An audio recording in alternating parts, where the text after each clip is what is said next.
বঙ্গোপসাগর থেকে প্রচুর পরিমাণে জলীয় বাষ্পের উপস্থিতি এবং ঘূর্ণাবর্তের কারণে গাঙ্গেয় পশ্চিমবঙ্গে শুক্রবার রাত থেকে ব্যাপক ঝড় বৃষ্টির পরিবেশ তৈরি হয়েছিল বেশ কয়েকটি জেলাতে, যেখানে ভারী বৃষ্টিপাত, জলমগ্ন পরিস্থিতি এবং বজ্রবিদ্যুৎ অ্যাক্টিভিটির প্রভাব লক্ষ্য করা গেছিল, যা বাংলাদেশ হয়ে উত্তর পূর্ব ভারতে এখনও প্রবেশ করে সেখানে কিন্তু বৃষ্টিপাত ঘটাচ্ছে। উত্তরবঙ্গ, দক্ষিণবঙ্গে অরেঞ্জ অ্যালার্ট জারি করে দিয়েছে আলিপুর আবহাওয়া দপ্তর। এখনও সেই পরিস্থিতি বজায় রয়েছে। আজও কিছুটা বৃষ্টিপাত হতে পারে বলে জানিয়ে দিয়েছে আলিপুর আবহাওয়া দপ্তর। এরপরে কোথায় কি হবে না হবে আমরা জানাবো। যে ঘূর্ণাবর্তগুলি ছিল আমাদের গাঙ্গেয় পশ্চিমবঙ্গ সংলগ্ন বাংলাদেশে, সেটি সম্ভবত বাংলাদেশের দিকে সরেছে। তবে জলীয় বাষ্প উপস্থিতির কারণে এখনও বৃষ্টিপাত হবে। উত্তরবঙ্গ, উত্তর পূর্ব ভারতে বৃষ্টিপাত চালু রয়েছে, বজ্রবিদ্যুৎ অ্যাক্টিভিটি রয়েছে এবং ঝোড়ো হাওয়ার গতিবেগ রয়েছে প্রায় 60 থেকে 70-80 কিলোমিটারের মধ্যে। এবং কোথাও কোথাও ইতিমধ্যে ঝড় বৃষ্টিতে বাড়ির কিন্তু ক্ষতি হয়েছে, কাঁচা বাড়ির বা অস্থায়ী কিছু শেডের কিছু ক্ষতি হয়েছে। যারা যারা ওইরকম পেয়েছেন জানাবেন। গাছপালা ভেঙেছে কিনা জানাবেন। শিলা বৃষ্টিপাত যারা যারা পেয়েছিলেন অবশ্যই জানাবেন। এখনও কিন্তু উত্তর পূর্ব ভারতে ব্যাপক ঝড় বৃষ্টির কিন্তু প্রভাবটা লক্ষ্য করা যাচ্ছে। এখনও মেঘলা আকাশ ওইদিকে রয়েছে বাংলাদেশ থেকে উত্তর পূর্ব ভারতে। এই জায়গাগুলোতে কিন্তু এখনও ভালো পরিস্থিতি আমরা দেখতে পাচ্ছি যে এখানে কিন্তু রয়েছে। এরপরে কি হবে আমরা দেখাচ্ছি, কিন্তু তার আগে একবার দেখে নিই আজ আবহাওয়া দপ্তর কি কি কথা বলছে, সেগুলো দেখে নেওয়ার পরে আমরা এখান থেকেই শুরু করব। দেখতে থাকুন। দেখুন বন্ধুরা, ইতিমধ্যে আলিপুর আবহাওয়া দপ্তর মৎস্যজীবীদের জন্য সতর্কতা জারি করেছে 28 তারিখের জন্য। এখানে বলছে যে এখানে কিন্তু ঝোড়ো হাওয়া থাকতে পারে 40 থেকে 50 কিলোমিটার গতিবেগে, এবং যেটি পশ্চিমবঙ্গ, উড়িষ্যার উত্তর ভাগের উপকূলে থাকতে পারে 28শে মার্চের দিকে। এবং ফিশারম্যানদের জন্য বলা হয়েছে যে পশ্চিমবঙ্গ এবং উত্তর উড়িষ্যার উপকূলের দিকে 28শে মার্চ না যাওয়ার জন্য, advice not to venture into sea, এরকম বলা হয়েছে। এর পাশাপাশি যে দেখুন এই সতর্কতাটা দেওয়া ছিল। তো আমরা দেখেছি ইতিমধ্যে কিন্তু ঝড় বৃষ্টির পরিবেশ, যেটা আমরা বলেছিলাম যে কোনো আগে পরে একটা দিনে হতে পারে, শুক্রবার এবং শনিবারের মধ্যে। তো এটাও বলেছিলাম যে যদি দিনের বেলার দিকে না হয়, রাত থেকে সকালেও হতে পারে। তো এইরকম কিন্তু অনেকেই পেয়েছেন। তো পশ্চিমের দিকের জেলাগুলি থেকে পূর্ব দিকের জেলাগুলিতে ঝড় বৃষ্টি যাওয়ার কথা। তো সেই রকমভাবে শিলা বৃষ্টিপাত এবং বজ্রবিদ্যুৎ সহ ঝড়ের কথা বলেছিল। উত্তরবঙ্গের দিকে ভারী বৃষ্টিপাত কথা বলেছিল, শিলা বৃষ্টিপাত এবং ঝোড়ো হাওয়ার কথা বলা হয়েছিল, যা জলপাইগুড়ি, আলিপুরদুয়ার, কোচবিহার, দার্জিলিং, কালিম্পং এই জেলাগুলি হয়ে এবং আসাম, মেঘালয়ের দিকে তো ছিলই। তো এবং বাংলাদেশের উত্তর পূর্ব ভাগে তো ছিল। তো এই রকম ব্যাপারগুলি ছিল। এখনও কিন্তু সতর্কতা দেওয়া রয়েছে, কোথাও হলুদ সতর্কতা, কোথাও আবার অরেঞ্জ অ্যালার্ট দেওয়া রয়েছে। তো আবারও কিন্তু হয়তো কোথাও বৃষ্টিপাত থেমে গেছে, কিন্তু সেগুলো বা হচ্ছে না, হয়তো ফাঁকা ফাঁকা রয়েছে, কিন্তু তাতে আবার দেখবেন যে একটা গুমোট ভাব কিন্তু রয়েছে। তো আবারও কিন্তু বৃষ্টিপাত ধেয়ে আসতে পারে। রবিবার সকালবেলা পর্যন্ত সময়ের মধ্যে এই বৃষ্টিপাতের সম্ভাবনা থাকবে। যদিও পূর্ব দিকের জেলাগুলিতে বেশি সম্ভাবনা এই মুহূর্তে আপডেটটি বলছে, তবে আপডেটে অদল বদল সামান্য হওয়ার সম্ভাবনা কিন্তু রয়েছে। বাংলাদেশেও ব্যাপক বৃষ্টিপাত হতে পারে, উত্তর পূর্ব ভারতেও হতে পারে। বর্তমান ওয়েদার সিস্টেমগুলিতে কী পরিবর্তন হয়েছে সেটা একবার আমরা দেখে নিই।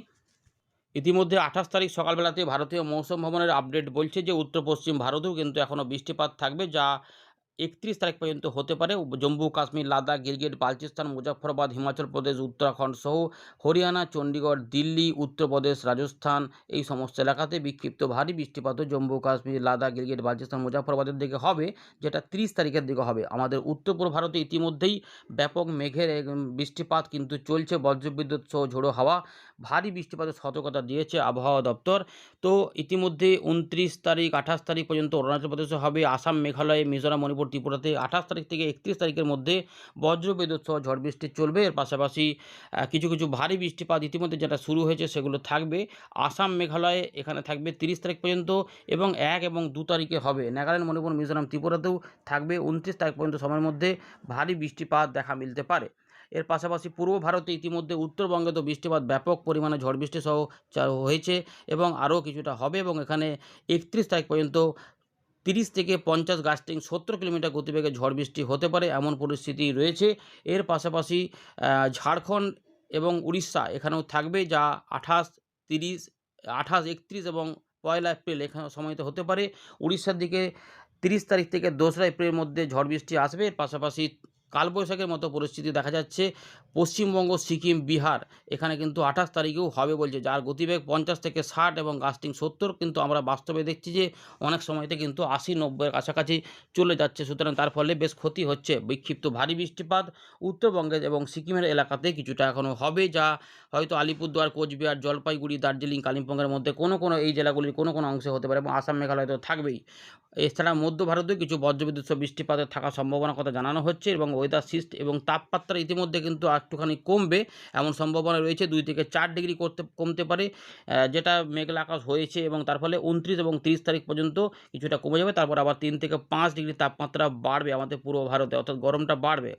এর পাশাপাশি ওয়েদার সিস্টেমে দেখুন একটু পরিবর্তন হয়েছে। গাঙ্গেয় পশ্চিমবঙ্গ এবং সংলগ্ন এলাকার উপরে যে ঘূর্ণাবর্ত ছিল, যেটা উত্তর ছত্তিশগড় থেকে নাগাল্যান্ড পর্যন্ত বিস্তৃত ছিল, যেটা উত্তর বাংলাদেশের উপর দিয়ে যাচ্ছিল, সেটা কিন্তু একটুখানি শক্তি ক্ষয় করেছে, কিন্তু ঘূর্ণাবর্ত সরে গেছে উত্তর বাংলাদেশ এবং সংলগ্ন এলাকার উপর এখানে দেখা যাচ্ছে। এখানে কিন্তু বলা রয়েছে। এর পাশাপাশি দক্ষিণ পশ্চিম মধ্যপ্রদেশের দিকে পর্যন্ত একটি ট্রাপ রয়েছে, যা রাজস্থানের উত্তর পশ্চিম দিকে বিস্তৃত রয়েছে।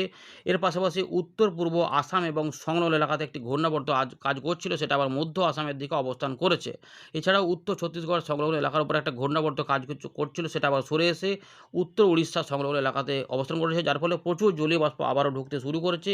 এরই ফলে কিন্তু গাঙ্গেয় পশ্চিমবঙ্গ, ঝাড়খণ্ড, উড়িষ্যা, বিহার, উত্তরবঙ্গ, উত্তর পূর্ব ভারত, মাঝখানে বাংলাদেশে ঝড় বৃষ্টির পরিবেশটা বজায় থাকবে। তাই সম্ভাবনা কিন্তু রয়েছে, সতর্কতা রয়েছে। ইতিমধ্যে অরেঞ্জ অ্যালার্ট এখনও জারি রয়েছে বিহার, পশ্চিমবঙ্গ, উড়িষ্যার দিকে এবং উত্তর পূর্ব ভারতেও বেশিরভাগ এলাকাতে বৃষ্টিপাত থাকবে, এমনটা কিন্তু দেখা যাচ্ছে। আমাদের উত্তরবঙ্গ, দক্ষিণবঙ্গ বৃষ্টিপাত হবে এবং রবিবারের দিকে বৃষ্টিপাতের সতর্কতা কিছুটা কমে গেলেও অল্প স্বল্প কিছুটা থাকবে, কিন্তু সব জায়গাতে হবে না, সেখানে খুব একটা চিন্তার বিষয় নেই। কিন্তু মধ্য ভারতের দিকে শিলা বৃষ্টিপাতের পরিবেশ থাকবে, তাই মেঘলা আকাশ ধেয়ে আসতে চলেছে, কিছু অংশে আসতে পারে।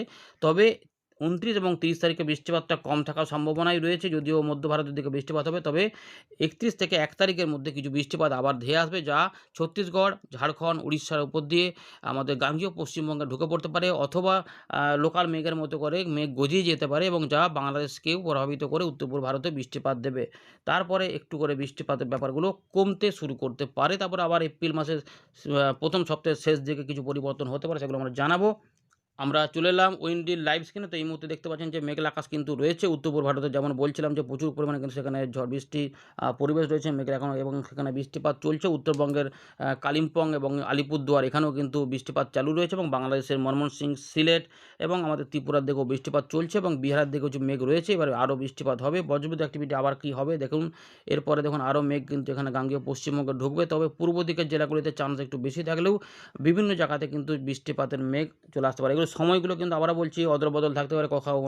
কোথাও দুপুরবেলা হতে পারে, কোথাও আবার বিকেলে হতে পারে, কোথাও আবার রাতের পরেও হতে পারে। রবিবার সকাল পর্যন্ত সময়ের মধ্যে, যা বাংলাদেশকে কিন্তু প্রভাবিত করে। আবারও বলছি দেখুন, এখানে কিন্তু সম্ভাবনা থাকছে আমাদের কলকাতা, হাওড়া, হুগলি, 24 পরগনা, মেদিনীপুর, কিছু এলাকা এবং বর্ধমান, নদিয়া এগুলোতে কিন্তু আসতে পারে। কিন্তু নদিয়া, উত্তর 24 পরগনা, হুগলির দিকে দেখুন, কলকাতা এইগুলোতে হয়ে বাংলাদেশের দিকে বজ্রবিদ্যুৎ অ্যাক্টিভিটি সহ ঝড় বৃষ্টি খুলনা, বরিশালের মধ্যে চট্টগ্রাম, ত্রিপুরা দিকে যেতে পারে। এবং আরও যদি দেখা যায়, আমরা উত্তর ভাগে যদি দেখি, তাহলে উত্তর ভাগেও কিন্তু বজ্রবিদ্যুৎ অ্যাক্টিভিটি যেটা ইতিমধ্যে চালু রয়েছে, সেটা কিন্তু এরকমভাবে আসবে। এরকম আলিপুরদুয়ার, কোচবিহার এবং বিহারের উপর দেখুন বৃষ্টিপাতগুলো কিন্তু এভাবে এসেছিলো, আরও কিন্তু কিছুটা আসবে। এই যে এখনও কিন্তু চান্স রয়েছে, এগুলো কিন্তু রয়েছে। হয়তো অনেক জায়গাতে যেহেতু দুর্যোগ অনেক জায়গাতে হয়ে গেছে, ফলে খুব দুর্যোগ আবার যে হবে তেমন নয়, কিন্তু বৃষ্টিপাতের বজ্রবিদ্যুৎ অ্যাক্টিভিটি সহ বৃষ্টিপাতের চান্স রয়েছে। যেখানে কম আছে সেখানে একটা চান্স এখনও রয়ে যাচ্ছে। দেখুন রবিবার এবং সোমবার বজ্রবিদ্যুৎ অ্যাক্টিভিটি কিন্তু অনেকটাই তুলনামূলক কম থাকবে। তবে মধ্য ভারতের দিকে কিছু শিলাবৃষ্টিপাত হবে 31 থেকে 1 তারিখের মধ্যে। আবারও কিন্তু একটা বজ্রবিদ্যুৎ সহ শিলাবৃষ্টিপাত বা ঝড় বৃষ্টি বা কালবৈশাখীর মতো পরিস্থিতি বিশেষ করে দুপুরবেলার পর থেকে বা সন্ধ্যের দিক থেকে রাতের দিকে বা রাতের পর থেকে কিন্তু হতে পারে। চান্স ভালো রয়েছে, যেটা আমাদের বলে রাখছি। পুরুলিয়া, বাঁকুড়া, পশ্চিম বর্ধমান, বীরভূম, মুর্শিদাবাদ, নদিয়া এদিকে একটা পরিবেশ হতে পারে, যা বর্ধমান এবং নদিয়া, উত্তর হুগলি এবং উত্তর 24 পরগনাকে প্রভাবিত করতে পারে। অথবা যদি এটা ঘুরে যায়, সেক্ষেত্রে উড়িষ্যার দিক থেকে মেদিনীপুর, ঝাড়গ্রামের দিক হয়ে এটা দক্ষিণ 24 পরগনা, কলকাতা, হাওড়া, হুগলির কিছু এলাকা প্রভাবিত করে বাংলাদেশকে প্রভাবিত করতে পারে। দুটো ব্যাপার হতে পারে। একটা হচ্ছে মালদা ও দক্ষিণ দিনাজপুর এবং রাজশাহী বিভাগ হয়ে ময়মনসিংহ, সিলেটের দিকে যেতে পারে, অথবা ওই দিক থেকে ঐরকমভাবে এসেই ঢাকা, খুলনা, বরিশালের দিকে চলে আসতে পারে, অথবা আমাদের নিচের দিক থেকে গিয়ে খুলনা, বরিশাল, ঢাকা, চট্টগ্রাম বিভাগ হয়ে ত্রিপুরার দিকে ধাওয়া করতে পারে। এরকম একটা ব্যাপার হতে পারে। আর উত্তরবঙ্গেও এই সময়কালে কিছু বৃষ্টিপাত অবশ্যই থাকবে। তবে দক্ষিণবঙ্গের মতো অতটা নাও হতে পারে এমন সময়। সুতরাং দক্ষিণবঙ্গে এই চান্সটা বেশি থাকবে। তাপমাত্রা এরপরে আস্তে, আস্তে আবার বাড়বে। এবারে ঝোড়ো হাওয়া থাকবে কিনা সেটা দেখে নিন। আমার দেখিয়ে দিচ্ছি ঝোড়ো হাওয়া। তো ইতিমধ্যে দেখুন এই সময়কালের মধ্যে আ যেটা বৃষ্টিপাত থাকবে, যেটা কত ৩১ তারিখ থেকে ৩১ তারিখ থেকে ১ তারিখের মধ্যে, হ্যাঁ, ঝোড়ো হাওয়া থাকবে। তাই ঝড় বৃষ্টির পরিবেশ লক্ষ্য করা যাবে। এবারে বৃষ্টিপাতগুলো এর সময়ের মধ্যে কী, কী হবে দেখাচ্ছি দেখুন। ইতিমধ্যে বৃষ্টিপাত যেটা চালু ছিল এইভাবে ছিল, এগুলো কিন্তু এখনও কিছুটা হবে। উত্তরবঙ্গ, উত্তর-পূর্ব ভারতে তো, বাংলাদেশে তো চলছেই। এবার আবার নতুন করে বজ্রগর্ভ মেঘ তৈরি হয়ে আসবে। অনেক জায়গাতে কিন্তু হবে না, কিন্তু বেশ কিছু অংশে আবার হবে। তাই কোথাও, কোথাও হবে, কোথাও, কোথাও হবে না, এরকমভাবেই থাকবে। মেদিনীপুর, ঝাড়গ্রামে অনেক বৃষ্টিপাত বিভিন্ন জায়গাতে হয়েছে। তো কোথাও কম বেশি করে এখন চান্স রয়েছে। তাই এগুলোর সঙ্গে একটু অদল-বদল বাস্তবে পাবেন। কিন্তু সম্ভাবনা রয়েছে আমাদের পূর্ব ভারত, বাংলাদেশ এবং উত্তর-পূর্ব ভারতে বৃষ্টিপাত ধেয়ে আসবে। এরকমভাবে আসবে। রৌ দেখে নিন ভালো করে। এরকমভাবে কিন্তু প্রত্যেক জায়গাতেই বৃষ্টিপাত হচ্ছে। তবে উত্তরবঙ্গ, উত্তর-পূর্ব ভারতে বেশি বৃষ্টিপাত হবে। দক্ষিণবঙ্গে বজ্রসেলে বৃষ্টিপাত হতে পারে, এরকমভাবে আসতে পারে। খুলনা, সব দিকেই কিন্তু চান্স থাকবে। এবং দেখুন এই যে উপকূলবর্তী এলাকাতেও বৃষ্টিপাত থাকবে। বরিশাল, চট্টগ্রাম এইগুলোতে, এবং পরের দিকে আমাদের ২৪ পরগনার দিকেও থাকবে। এগুলো অল্প স্বল্প করে রবিবার কোথাও, কোথাও হতে পারে, কম, কম। আর রবিবার থেকে সোমবারের মধ্যে উত্তরবঙ্গে কিছু বৃষ্টিপাত থাকবে। এর পাশাপাশি আপনাদের বলে রাখি যে ৩১ থেকে ১ তারিখের মধ্যে যেটা আমরা দেখলাম, এখানে কিন্তু দেখুন বৃষ্টিপাত ভালো কিন্তু রয়েছে। কোথাও, কোথাও ভারী বৃষ্টিপাতের মতো বা আ তীব্র বৃষ্টিপাত হতে পারে। হঠাৎ করে মেঘ বেড়ে গিয়ে বা সেখানে বজ্রসেলের পরিমাণ বেড়ে গিয়ে দুমদাম আওয়াজে বজ্রপাত সহ বৃষ্টিপাত হতে পারে। সঙ্গে কোথাও, কোথাও ঝড়ের পরিমাণও বেড়ে যেতে পারে। এগুলো চান্স আছে পশ্চিমবঙ্গ, বাংলাদেশ সংলগ্ন যে জেলাগুলি রয়েছে, হয়তো মুর্শিদাবাদ, নদীয়া, আমাদের কিছু, কিছু বীরভূম, পূর্ব বর্ধমান, কলকাতা, হাওড়া, হুগলি, ২৪ পরগনার দিকে হতে পারে। এগুলোতে বা কিছু, কিছু ক্ষেত্রে যেটা বললাম যে পুরুলিয়া, বাঁকুড়া বা ঝাড়গ্রামের দিক থেকে মেদিনীপুরের দিকে এগিয়ে আসতে পারে। এই রয়েছে আপাতত খবর। ধন্যবাদ।